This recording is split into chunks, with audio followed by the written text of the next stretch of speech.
Gente boa e bonita, boa noite, boa tarde ou bom dia.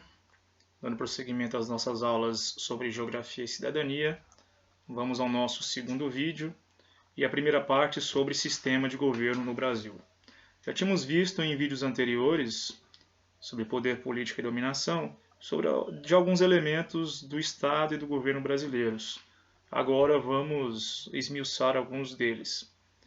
Nesse primeiro vídeo nós iremos falar sobre a tripartição dos poderes políticos no Estado e no governo brasileiros, usando alguns conceitos de poderes executivo, legislativo e judiciário. E no segundo vídeo desse tema, Sistema de Governo no Brasil, terceiro vídeo na sequência, nós veremos sobre o presidencialismo brasileiro, as questões de chefia de Estado e de governo por parte do presidente, e algo que nós chamamos aqui no Brasil de presidencialismo de coalizão. Pois bem, o nosso país é uma república presidencialista desde 1889. Quando os militares e alguns segmentos da sociedade civil fizeram um movimento, que alguns qualificam até mesmo de golpe, expulsar a família real brasileira, a família de Orleans e Bragança, e instaurar o regime republicano no Brasil. Essa república nunca foi totalmente democrática. A cidadania política ela era extensiva a um grupo pequeno de pessoas. E, consequentemente, mas a participação política não era restrita a um grupo pequeno. A participação política era muito ampla. Mas não entremos nesses detalhes agora.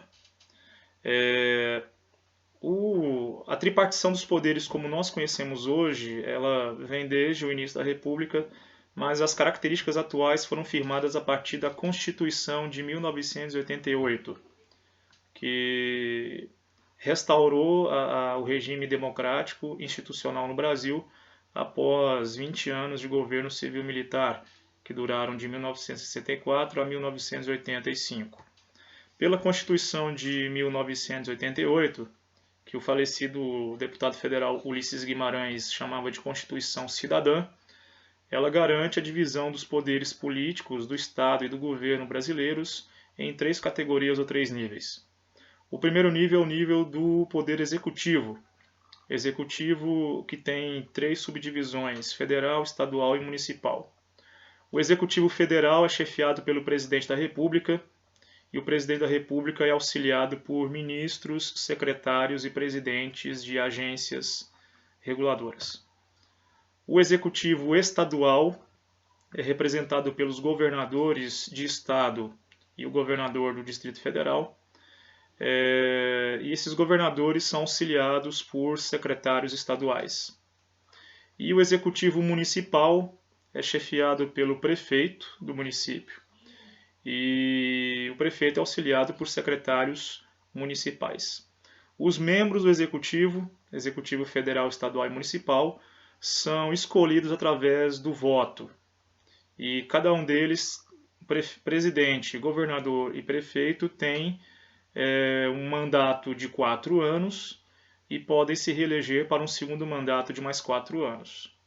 E não podem ficar um terceiro mandato consecutivo ou se reelegerem novamente. Eles precisam se afastar. Aí nas eleições seguintes, 4 anos depois, eles podem voltar como candidatos a presidente, governador e prefeito. O legislativo também é dividido em 3 níveis, federal, estadual e municipal. O legislativo federal, representado pelo nosso Congresso ou pelo nosso Parlamento Federal, é dividido na Câmara dos Deputados e no Senado Federal. A Câmara dos Deputados congrega um total de 513 deputados e deputadas federais eleitos em seus estados, e a proporção de deputadas e deputados por estado tem relação com a quantidade de habitantes que haja em cada estado. Então, se o estado de São Paulo, com seus mais de 42, 43, eu acho que 45 milhões de habitantes, é o estado mais populoso do Brasil, consequentemente, é o estado que mais tem quantidade de deputados federais na Câmara dos Deputados. E os estados menos populosos, como por exemplo os estados da região norte, Acre, Rondônia, Roraima e Amapá, como tem uma população pequena, proporcionalmente eles terão uma quantidade menor, de deputados federais na Câmara dos Deputados. Deputados federais que têm a função de criar as leis que organizam o Estado e o governo e também têm a função de fiscalizar o governo nas suas atribuições. A segunda divisão do Congresso do Parlamento Federal é o Senado. O Senado, que tem um número de 81 integrantes, sendo 3 representantes eleitos por cada estado do Brasil, cada um dos 26 estados, e também pelo Distrito Federal. Então, cada uma das nossas 27 unidades federativas, sendo 26 estados e o Distrito Federal, elege 3 senadores que vão representar os estados e o Distrito Federal no Senado Federal, lá em Brasília, do mesmo jeito que a Câmara dos Deputados. O Senado também tem funções semelhantes à Câmara. Além de votar em leis referentes ao Estado, ao governo e à sociedade brasileira de maneira mais ampla, eles também têm a função de fiscalizar e exigir a implantação das políticas governamentais prometidas pelos governantes. O segundo poder político no Brasil é o poder... vimos o executivo, vimos o legislativo, agora o terceiro poder é o poder judiciário. O poder judiciário ele é representado por juízes e promotores públicos.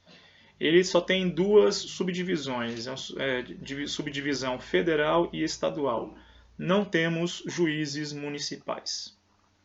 Na instância federal, nós temos os juízes de segunda, terceira e quarta instância e também os promotores públicos federais. Então, os juízes de segunda, terceira e quarta instância e os promotores públicos federais são os responsáveis por cobrar a execução das leis vigentes no Brasil. Sejam leis essas a Constituição ou sejam outras leis como Código Penal, Código Civil, Código do Consumidor, Estatuto do Idoso, Estatuto da Criança e do Adolescente e outras leis que nós temos. A segunda subdivisão do judiciário é o judiciário estadual. O judiciário estadual que tem os juízes estaduais, que representam a primeira instância, e os promotores públicos estaduais. Então, toda a questão judiciária sempre começa pela primeira instância ou pelo poder judiciário a nível estadual. Então, o promotor público é aquele que elabora o processo, que encaminha o processo ao juiz ou à juíza, e o juiz ou a juíza, a nível estadual, primeira instância, julga ou a favorável ou contra a pessoa sobre a qual esteja sendo movido aquele processo. Daí essa pessoa ou instituição tem a chance de recorrer às instâncias superiores, no caso as instâncias federais, segunda instância, terceira instância e quarta instância. Pois bem, então a estrutura de governo do Estado brasileiro, a princípio, é dividida em 3 poderes: o executivo, o legislativo e o judiciário. O executivo nós temos presidente da República e ministros, governadores e secretários estaduais, prefeitos e secretários municipais. Prefeito, governador presidente, governador e prefeito são eleitos nas eleições gerais para mandato de 4 anos e podem se reeleger apenas uma vez para um mandato seguinte de mais 4 anos e não podem se reeleger novamente por uma segunda vez, ou seja, acumular 3 mandatos seguidos. Eles se afastam e nas próximas eleições eles podem voltar como candidatos. O poder legislativo ele tem uma peculiaridade. A eleição também é para 4 anos, no caso de deputado federal, deputados estaduais e vereadores. Só que no caso do legislativo, deputados federais, estaduais e vereadores são eleitos para mandatos de 4 anos e eles podem ser reeleitos indefinidamente. O nosso atual presidente da República, o senhor Jair Messias Bolsonaro, ele ficou por 28 anos como deputado federal, representando o estado do Rio de Janeiro. Então vejamos quantos mandatos ele executou. O primeiro mandato de 4 anos, segundo mandato mais 8, terceiro mandato 12, um quarto mandato 16 anos, um quinto mandato 20 anos, um sexto mandato 24 anos, um sétimo mandato 28 anos. Se eu não tiver me perdido nas contas, ele ficou 28 anos ou 7 mandatos seguidos como deputado federal, legitimamente eleito pelo regime de democracia representativa ou poliarquia do Estado brasileiro, vigente desde 1988. Assim acontece com os deputados estaduais e também vereadores. Eles são eleitos para 4 anos e podem se reeleger para vários mandatos indefinidamente, até quando ele tem a disposição, saúde ou apoio político para isso. O judiciário, os membros do judiciário não são nomeados. Eles entram na carreira no judiciário através de concursos públicos. Então, existem concursos públicos para juízes estaduais ou de primeira instância e promotores públicos estaduais. Existem também concursos públicos para juízes federais, seja de segunda ou terceira instância. A quarta instância, que seria o Supremo Tribunal Federal, tem uma peculiaridade. São membros do judiciário que entraram na carreira do Estado como burocratas do serviço judiciário, do Poder Judiciário, e o presidente da República, uma de suas funções é nomear, caso haja vagas disponíveis, quando algum juiz ou alguma juíza do STF se aposente, é o presidente da República que nomeia um funcionário de carreira do Poder do Poder Judiciário, geralmente o Poder Judiciário Federal, podendo ser um promotor público eleito, ou nomeado, para vaga no STF, advogado-geral da União, que é um cargo público, mediante concurso, onde o governo federal ele tem um advogado que representa seus interesses e o defende em questões legislativas, porque o governo ou tanto o Estado brasileiro, eles podem ser processados judicialmente através das leis, quaisquer que sejam, de acordo com as leis disponíveis, e quem defende o Estado e o governo a nível federal é o advogado-geral da União. E o advogado-geral da União também pode ser nomeado como juiz no STF.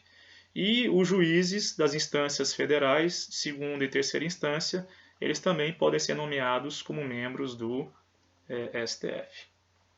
Pois bem, terminamos o nosso segundo vídeo e a primeira parte sobre o sistema de governo no Brasil. Próximo vídeo veremos a segunda parte sobre o sistema de governo no Brasil, onde veremos sobre algumas atribuições específicas do presidencialismo brasileiro e sobre aquilo que nós chamamos de presidencialismo de coalizão. Até mais.